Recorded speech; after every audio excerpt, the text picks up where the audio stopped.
کپڑے کو بھیک مانگا ہے، ذرا سوچ کر دیکھیے وہ میری ماں جو اپنے پیٹ میں مجھ کو 10 مہینے اپنے پیٹ کے اندر رکھا، اپنے لال خون کو سفید خون میں بدل کر دودھ پلایا، ہر خواہش کو ہماری پوری کی، باپ نے خون کو پسینہ کے طور پر بہا کر ہمارے لیے کپڑے خرید کر لایا، ہمارے ہر خواہشوں کو پورا کیا، ہمارے کھیلنے کے ساز و سامان لایا۔ جب جوانی کا موقع آتا ہے، شادی کا وقت آتا ہے، ہمارے وقار کو گرا کر ایک عورت کے سامنے ہم اپنے دامن کو پھیلاتے ہیں، لڑکی کے باپ کے سامنے بھی مانگتے ہیں، جو چاہے اپنی مرضی سے مانگتے ہیں۔ معلوم بھی ہے سوال کرنے کا وجہ کیا، سوال کرنے کا عذاب کیا ہے، بھیک مانگنے والوں کا عذاب کیا ہے۔ کل حشر کا میدان ہوگا اور حشر کے میدان میں ہر مسلمان ہر مذہب سے تعلق رکھنے والا اٹھے گا، لیکن سوال کرنے والے اٹھتے ہیں تو کس حالت میں اٹھتے ہیں معلوم؟ ان کے جسم کے اندر گوشت نہیں ہوگا بلکہ چمڑے اور ہڈیوں کی شکل میں اٹھے گا۔ ساری دنیا کہنے لگے گی وارے نوجوان، دنیا کے اندر تیرا وزن تو 200 کلو تھا، آج بغیر گوشت کے اٹھ رہا ہے۔ وہ نوجوان شرمندہ ہو جائے گا، افسوس کرنے لگے گا، ساری دنیا پوچھنے لگے گی تیرا یہ گوشت کہاں گیا جو اپنے گوشت پر فخر کرتے ہوئے تو پھر رہا تھا۔ وہ نوجوان یہی جواب دے گا نا، یہ دنیا کے اندر جو کچھ میں نے گوشت بنایا تھا یہ ساس کے گھر کے پیسوں سے بنایا تھا، شادی کے دعوت سے بنایا تھا۔ صرف نوشا نہیں اٹھے گا، نوشا کے ساتھ شادی کے محل میں کھانے والے 500 بھکاری بھی بغیر گوشت کے اٹھیں گے۔ کیوں اٹھیں گے؟ کیونکہ دعوت مانگ کر کھائے تھے۔ افسوس ہے رشتے دار بھی کس نیت سے چلے جاتے ہیں، سوچتے ہیں شریعت کا لحاظ نہیں ہے، حضور کے مسئلے کا لحاظ نہیں ہے۔ پوچھئے نوشے سے کہ آرس والے خود ہی سے دعوت دے رہے ہیں یا تم بھیک مانگ کر مجھے بھی بھکاریوں میں شامل کر رہے ہیں؟ ارے بھکاری ہے تو جائیے شوق سے، اگر اپنا باپ دادا ہی پیشہ ہے بھیک مانگ کر کھانے کا، شوق سے جائیے، شادی محل میں جائیے، لیکن کرسی میں بیٹھ کر نہیں، دروازے پر کھڑے ہو کر کھائیے۔ میں تو اکثر یہی کرتا ہوں، ایسے جوڑے کو لینے والے نوشا کا نکاح مسجد کے اندر کیوں پڑھاتے ہو؟ کیونکہ مانگنے میں فرق نہیں ہوتا، 100 روپے مانگنے والا بھی فقیر ہوتا ہے، 1 روپیہ مانگنے والا بھی فقیر ہوتا ہے۔ یہ کیوں فرق کرتے ہو، تمیز کرتے ہو؟ مسجد کے دروازے پر کھڑے ہو کر اندھا اور نابینا، معذور، لاچار، کمزور جو چارنے اور آٹھنے مانگتا ہے، اسی کی صف میں کھڑا کر کے اس کا بھی نکاح پڑھائیے۔ فرق اتنا ہے کہ اس نے چارنے اور آٹھنے مانگا تھا، یہ 50,000 اور 1,00,000 روپے مانگا ہے۔ مانگنا تو دونوں کے اندر پایا گیا، سوال دونوں کے اندر پایا گیا، بھیک کا مادہ اور صفت دونوں کے اندر پائی گئی۔ ایسے نوجوان کا مسجد کے اندر نکاح نہیں پڑھانا چاہیے، بلکہ مسجد کے دروازے کے پاس کھڑے ہو کر نکاح پڑھانا چاہیے، تاکہ دنیا والوں کو معلوم ہو جائے کہ ہم بھکاریوں کو بھکاریوں کی جگہ میں رکھتے ہیں، مالداروں اور غنیوں کو اور بہادر نوجوانوں کو اپنی جگہ پر رکھتے ہیں۔ مال کے پیچھے پڑ کر عورتوں کی زندگیوں کو خراب کر دیا آج کے نوجوان، ان کی جوانیوں کو خراب کر دیا آج کے نوجوان۔ 50,000 روپے لے کر کتنے دن زندگی عیش و عشرت کے ساتھ گزارنے گا؟ یہ ایسا زمانہ آ رہا ہے کہ رات کا مالدار صبح کو فقیر اور صبح کا مالدار رات کو فقیر۔ ایسے دور پر مال کا حرص، مال کی لالچ ایک مسلمان کرتا ہے تو بڑی تعجب ہوتی ہے کہ اس زمانے میں لڑکیاں پیدا ہوتی تھی تو عذاب سمجھا جاتا تھا، زندہ دفن کر دیتے تھے۔ آج سے 1400 سال پہلے کوئی مسلمان ناواقف نہیں ہے۔ حضور صلی اللہ علیہ وسلم کے زمانے کے اکثر واقعات آج ہر مسلمان جانتا ہے۔ شعور ہے نوجوانوں کے اندر، عقل ہے نوجوانوں کے اندر، بات کو پرکھنے اور سوچنے کا مادہ نوجوانوں کے اندر ہے۔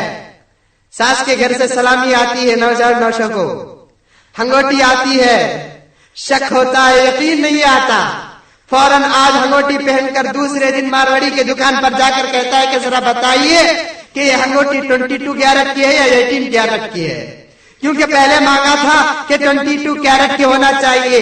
اگر 22 کے بجائے 18 کیرٹ کا ہو تو نوجوان سمجھ جاتا ہے کہ سونے کے اندر فرق آ گیا ہے۔ جب اتنا سوچنے کی عقل ہے تو حضور صلی اللہ علیہ وسلم کے واقعات کو یاد رکھنے کی عقل نہیں ہوگی؟ پوچھئے رسول پاک صلی اللہ علیہ وسلم کے زمانے کی جہالت کیا تھی؟ لڑکیاں پیدا ہوتی تھی، زندہ دفن کر دیتے تھے، اپنے پیٹ سے پیدا کرنے والا باپ اپنے ہاتھوں سے بچی کو گڑا کر کے دفن کر دیا جاتا تھا۔ کتنا رذیل باپ ہوگا،